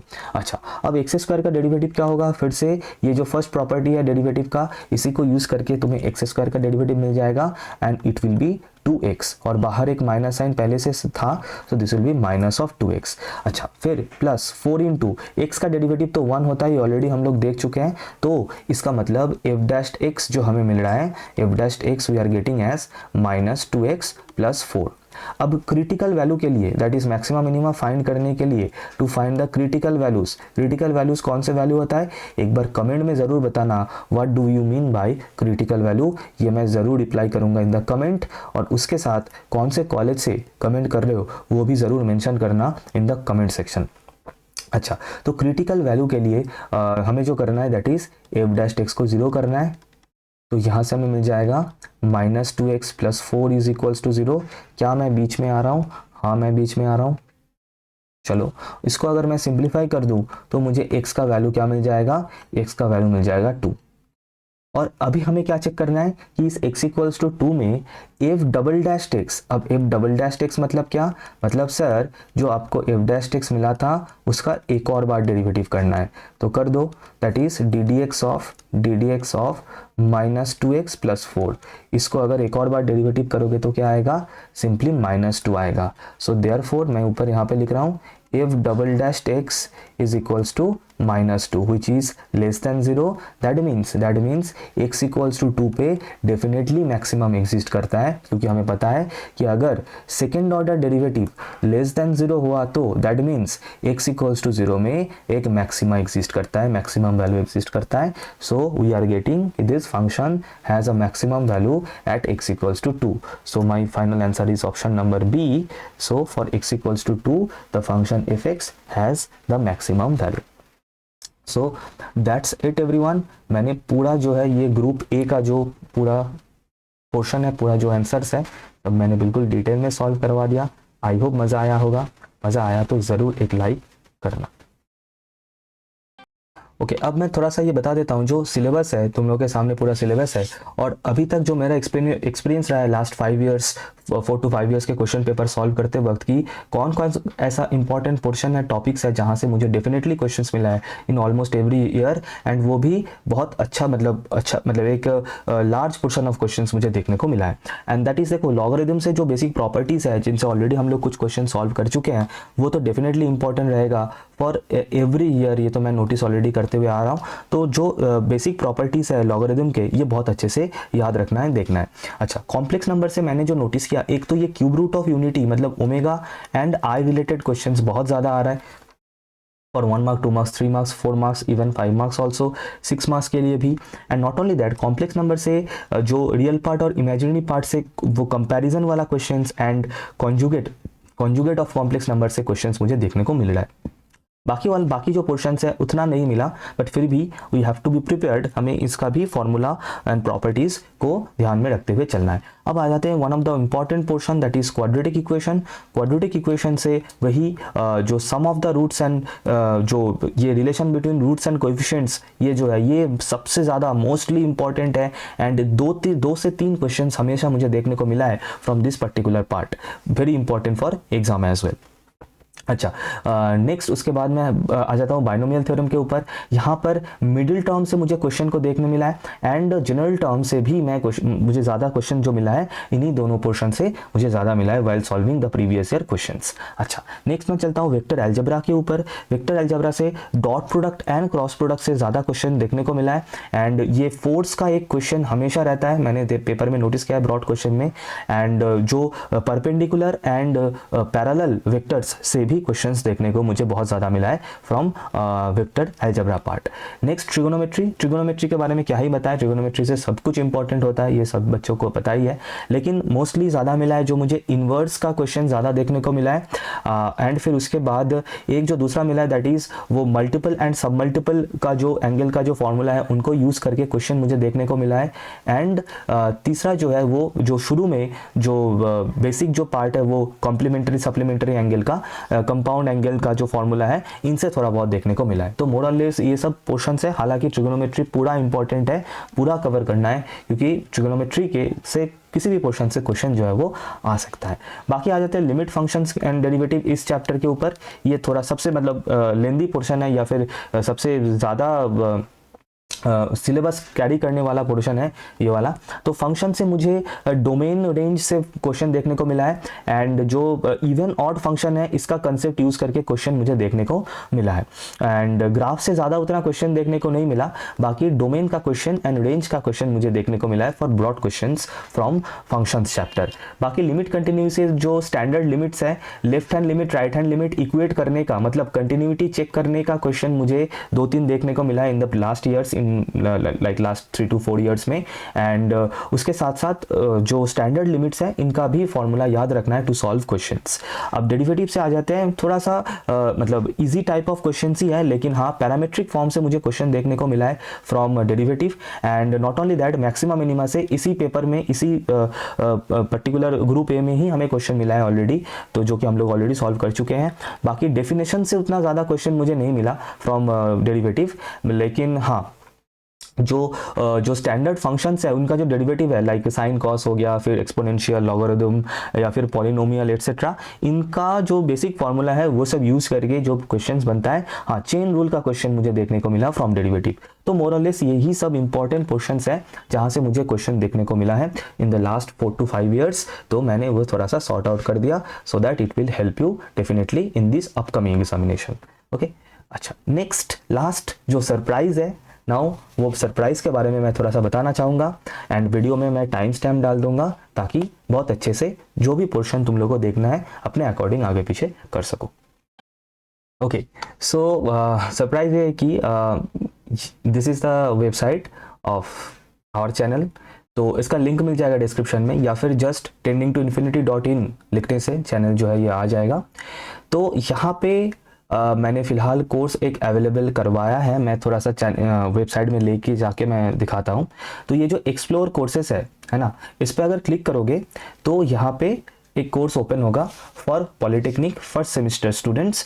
पॉलिटेक्निक फर्स्ट सेमिस्टर मैथ्स का जो भी PYQ है, मतलब लास्ट 5 ईयर्स का PYQ, उसका सॉल्यूशन, वीडियो सॉल्यूशन, ठीक है। एकदम जिस तरीके से अभी हम लोगों ने किया बिल्कुल उसी तरीके से डिटेल में मैंने वीडियो बनाया है यहाँ पे, और लास्ट 5 ईयर्स का। तो अगर इस पर क्लिक करोगे तो इसका जो डिटेल्स है ये विजिबल होगा, है ना। तो यहाँ पे देख सकते हो कि हिंदी प्लस इंग्लिश दोनों लैंग्वेज में मिल जाएगा। ऑलमोस्ट 300+ क्वेश्चंस मैंने इसमें सॉल्व करवाया है।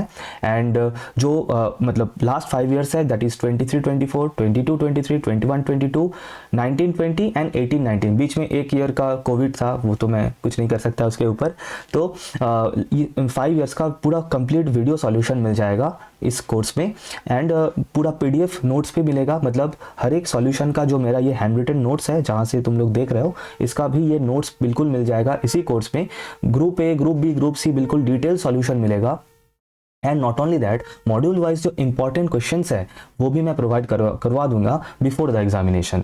तो ये फिलहाल मैंने यहाँ पे तुम लोग देख सकते हो, इसका प्राइस है 100 रुपीज़, लेकिन फिलहाल अभी सामने दिवाली है, तो दिवाली के लिए एक कूपन कोड अवेलेबल है। इस कूपन कोड को यहाँ पे अप्लाई करोगे तो जैसे अप्लाई करोगे ये तुम्हें कोर्स मिल जाएगा फॉर ओनली 49 रुपीज़। तो इसके ऊपर और क्या ही हो सकता है। 49 रुपीज़ में पूरा 5 ईयर्स का वीडियो सॉल्यूशन एंड उसके साथ अलग से उसका जो PDF है वो भी इसी के साथ मिल जाएगा। And 50+ new concepts in like the way that I have already taught throughout the entire video, and उसके साथ कुछ टिप्स एंड ट्रिक्स भी मिलेगा इन दिस पर्टिकुलर कोर्स। तो अगर ये अवेल करना चाहते हो तो डेफिनेटली इसको कर सकते हो। और एक और काम करना, जब इसको परचेस करोगे तो उसके साथ एक अपना लॉगिन ID डाल के, मतलब एक अकाउंट क्रिएट करके इसको कर लेना। उससे क्या होगा, ये डैशबोर्ड तुम लोगों के लिए अवेलेबल हो जाएगा। मैं इस डैशबोर्ड में लेके जाके भी एक बार दिखा देता हूँ ये डैशबोर्ड का क्या फीचर है। दैट इज, तो जैसे ही यहाँ पे लॉगिन करोगे with your user name and password, एक अकाउंट क्रिएट करने के बाद, तो कुछ इस तरीके से डैशबोर्ड अवेलेबल हो जाएगा। और एक स्टूडेंट का है, ये मैं यहाँ पे दिखा दे रहा हूँ। तो ये कोर्स वहाँ पे अवेलेबल हो जाएगा। एंड नॉट ओनली दैट, इस पर जब ये स्टार्ट लर्निंग में क्लिक करोगे तो यहाँ पे ये आराम से अवेलेबल हो जाएगा। एंड यहाँ पे अभी तक 3 साल का ऑलरेडी कंटेंट यहाँ पे मिल जाएगा, एंड बाकी का भी मैं बना के अपलोड कर दूंगा। So you will get all the things, और ये डाउनलोडेबल रिसोर्स में जाके उसका कॉरस्पॉन्डिंग PDF भी मिल जाएगा। तो बस इतना ही दिखाना था, बताना था। एंड इसमें अपना प्रोग्रेस भी तुम लोग देख सकते हो कि कितना पोर्शन कंप्लीट हुआ, ये भी जो है अवेलेबल है बिल्कुल एक्सक्लूसिवली। एंड तो कुछ इस तरीके से यहाँ पे कोर्स मैंने यहाँ पे बनाया है। अगर अच्छा लगे तो यहाँ से ही शेयर कर सकते हो अपने दोस्तों के साथ। इतना मतलब मिनिमल प्राइस में एक बेस्ट चीज़ अवेलेबल है। सो दैट्स इट, इतना ही बताना था। एंड अच्छा लगे तो एक रिव्यू ज़रूर देना एंड कमेंट करना कोई भी प्रॉब्लम हो तो। और that's it everyone. And subscribe कर लेना अगर अभी तक नहीं किया है तो। एंड इसी तरीके का और भी वीडियो अगर चाहिए तो ज़रूर शेयर करना अमंग योर फ्रेंड्स। एंड मिलते हैं नेक्स्ट वीडियो।